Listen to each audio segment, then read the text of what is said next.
I mean, when we were first concentrated for the trip to Theresienstadt, that took place in the old exhibition hall where trade fairs were held.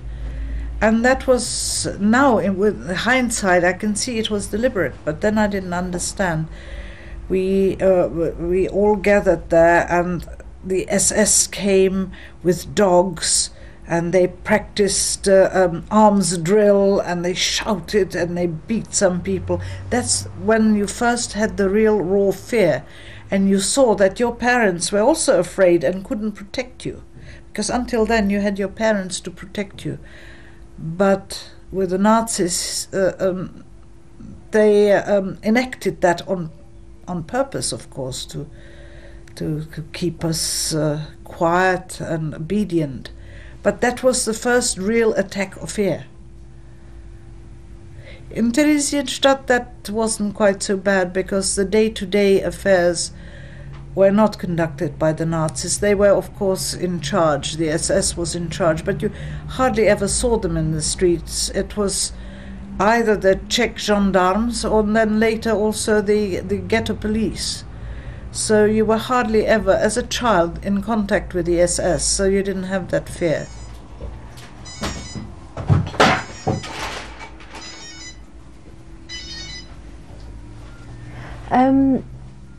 When you were actually taken from the last flat, what happened?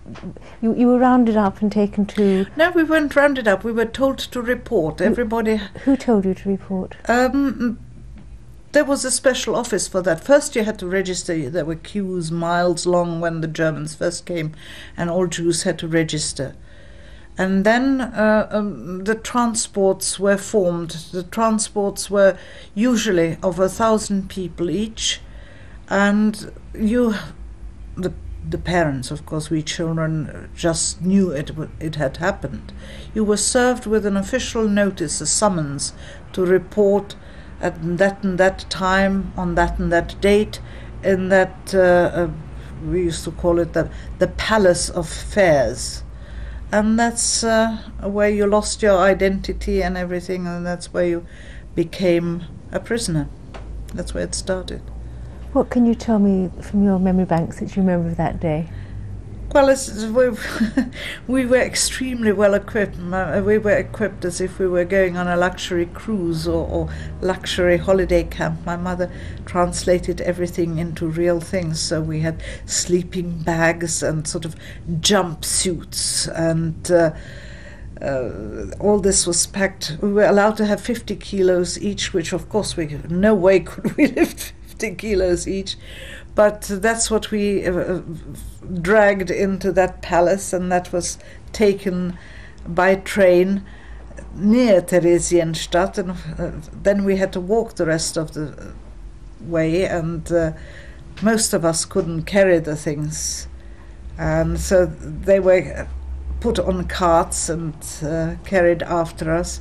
And then we came to a sort of reception barrack. About these 50 kilo Yes. luggage that you took. Did you participate in packing anything for that yourself?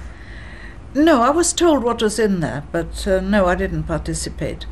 But it didn't really matter, because as soon as we got into the reception barrack in Theresienstadt, it was all confiscated. So my acquaintance with the wonderful equipment my mother managed to get together was very short. Who travelled with you? My father, my mother, Thomas and I, because we were the family Fantl. Honza belonged to the family Petschau.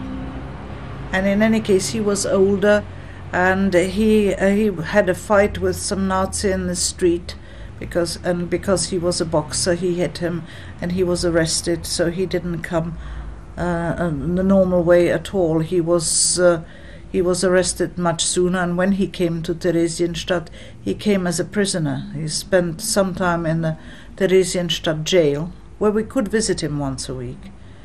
But then he was put on a transport to Auschwitz, separate from us. But we did meet up again in Auschwitz. So anyway, we went to that reception barrack, and everything was taken away from us, and even I used to wear a brace in those days on my teeth, and because the front wire was gold, that was taken away from me. So from then on, my teeth could grow unrestrained like elephant teeth, and that was it. And in the beginning, what was the date? The date was July 1942, and I was put into a children's home, and Thomas was put into a boys' home. And my father went to one barrack, and my mother was in what was then a converted house. So we were separated in Theresienstadt. And I stayed in the girls' home for some time, but I picked up all the illnesses they were. I had everything that was going.